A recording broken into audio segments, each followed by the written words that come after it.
Good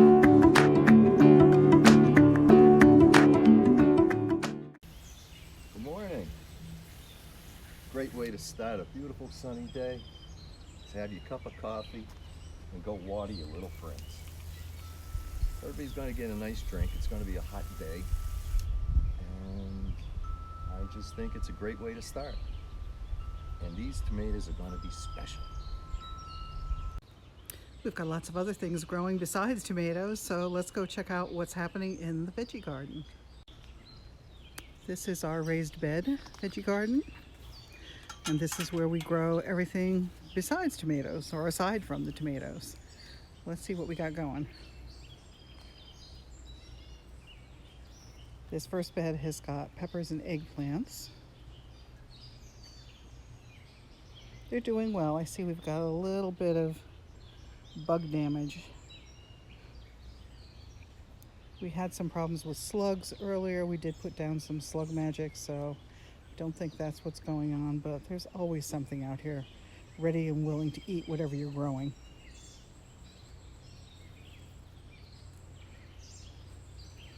Now this is garlic. We planted this garlic last October, and it is doing marvelously. I think there are 3 different types in here. And you can see that the stems are nice and thick.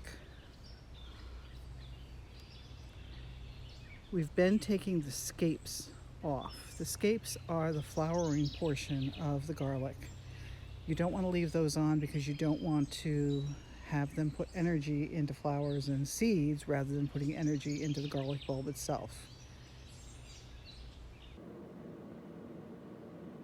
Here are the garlic scapes that we cut off, and you can see they haven't gotten to the point where they've actually formed a top or a flower yet. So this is a perfect time to pick them when they're very tender and young, and you can use them in cooking. They taste just like garlic and they're absolutely wonderful used in any kind of dishes where you would otherwise want to use a clove of garlic.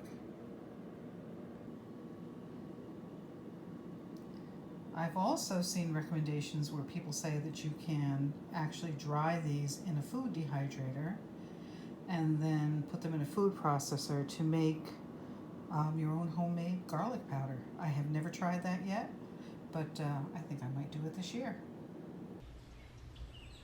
Now you may see that there are some foxglove in here. They are not actually in the bed. They reseeded in the path.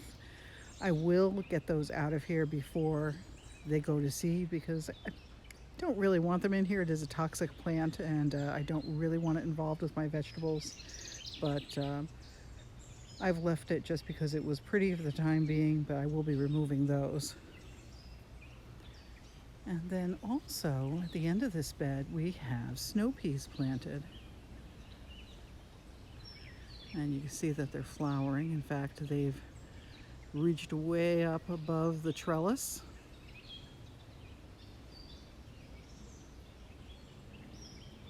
We should be harvesting some of those very soon.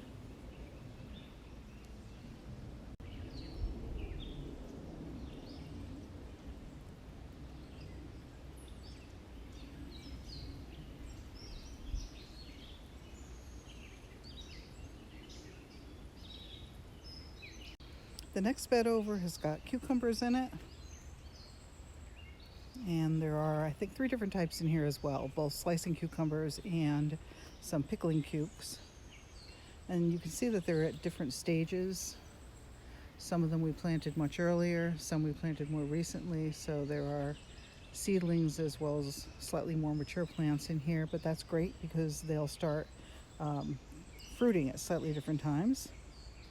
And then next to that is pak choi, but the pak choi that was planted earlier this season bolted when the temperatures got into the 80s, which last week every day was in the 80s, and it was a bit much for these poor plants. So they did bolt, they flowered. Now, interestingly enough, I tasted them, they still taste fine, so I think we're going to harvest these and eat them anyway.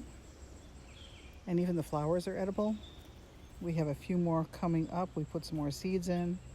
There's a few more coming up. And then next to it, we've got some lettuce. There's both iceberg and butter crunch in here. And the iceberg, again in the heat, sort of took a hit here, but the butter crunch looks absolutely beautiful. I think we're going to harvest out some of this iceberg and certainly some of the butter crunch today. So here's another bed, and this bed has got pole beans planted in it. And we have provided it with a little bit of a teepee here. They're looking good. There's a little bit of Swiss chard planted in here, some excess peppers, and I had grown some snapdragons from seed. Not too many, but hopefully I'll get a few flowers out of it. And then moving down, we've got some kohlrabi planted here. Ooh, I see that we've got some bug damage. We're going to have to deal with that. I don't like to put anything really toxic on here, but I'll have to take a better look at it and see if I can tell what exactly is going after these. If you haven't eaten kohlrabi though, it's a wonderful, wonderful vegetable. And I'll show you the picture on the tag. It makes this bulb that is like a very mild cabbage. Really tasty. You can slice it up and eat it raw, or you can roast it like you would a root vegetable. And we've also got some celery going here. The one that is on the far right corner that's so much bigger than all the rest actually is one that overwintered. Made it through the winter. Of course now it's going to start flowering, but it's still usable. Still good for cooking, although it might not be the best for eating raw. It's probably strong. And we had some radishes in here that are pretty much done. The heat got to them. But we do have some very nice parsley growing. And this is parsley that reseeded itself. We let a parsley plant go to seed, and now we have nice new parsley coming up in the spring. This celery that Kathy mentioned earlier, what's really kind of special about the fact that it overwintered is how I harvested.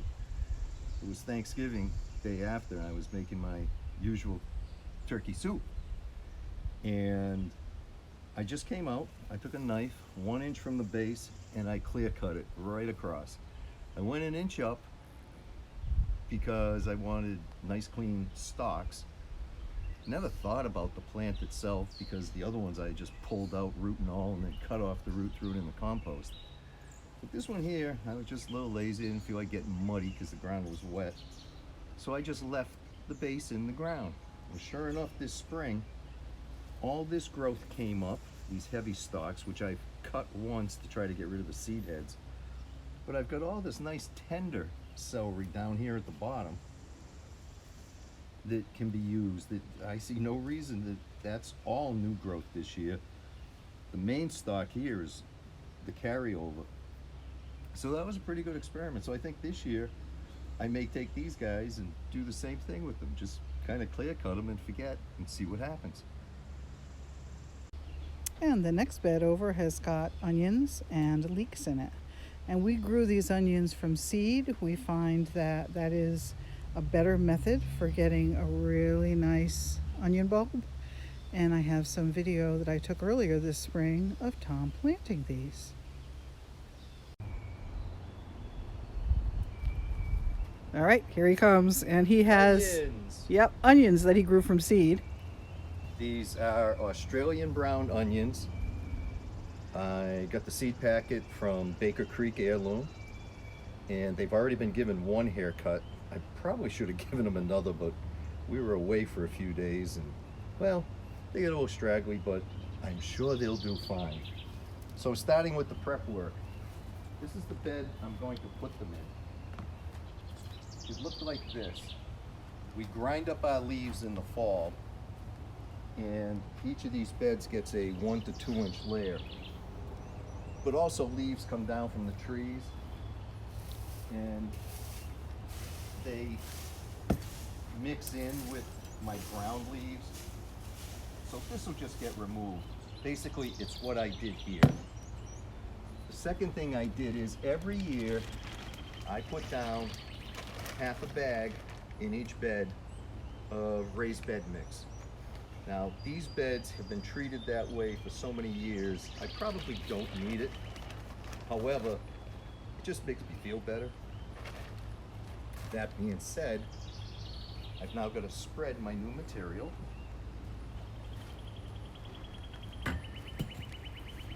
And it is just a top dressing, as you can see.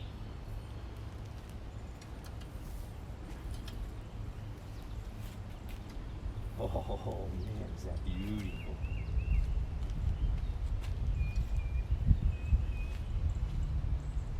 And it'll mix a little bit with my leaves, and that's okay too. It'll help the further deterioration.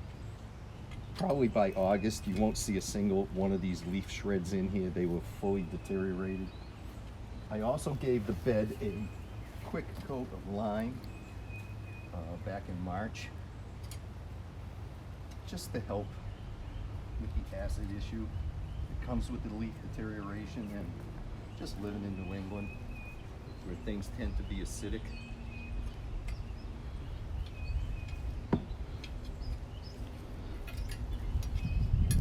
Oh, I think that looks good enough.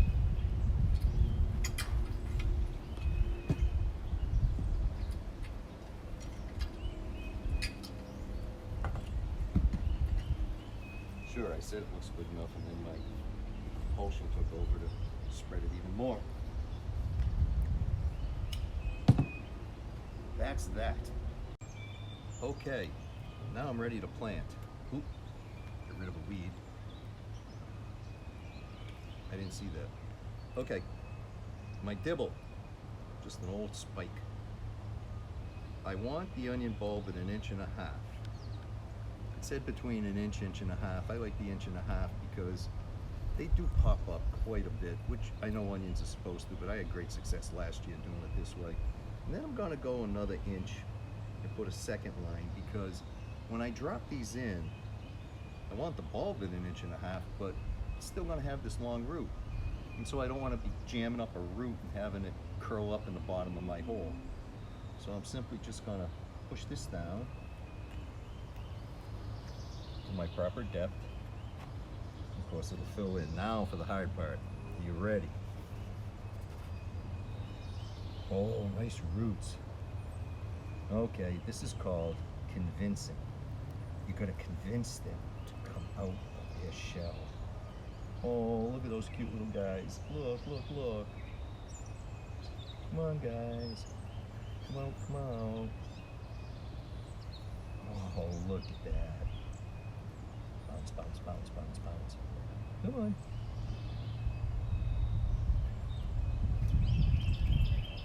And this is what the little babies will look like.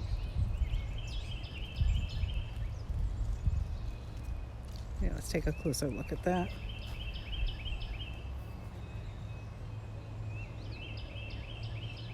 And this is the long root that I mentioned. So, go to the hole. We drop them in, and we pinch it. And that is my onion planting. And I'm gonna go about 3 to 4 inches apart.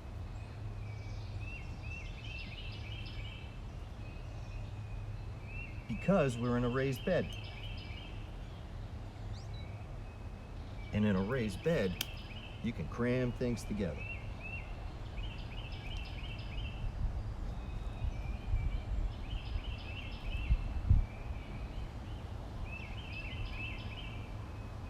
And yes, that soil is actually that fluffy. What's really nice about planting starts instead of seeds, I can see where they are. When I do seeds, I always cover them up and go, ooh, did I do a row here? It's just me. So come back in a day and 5 hours. I'll have this done. Bye.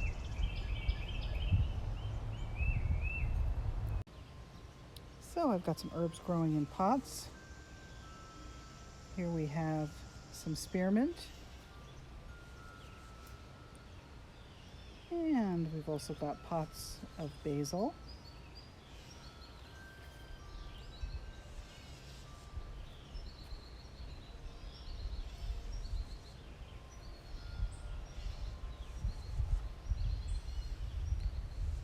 And here's also some thyme. We've also got volunteer lemon balm. And lemon balm is one of those plants that you plant it once and you have it forever, but it never comes up in the same place. It comes up all over the place. It's kind of weedy, and I pull up tons of it in the spring. However, I do like the flavor of it in my iced tea, so I always let some of it go. Thank you for joining us today in the Veggie Garden, and we hope to see you again next time on Gardening Jeans.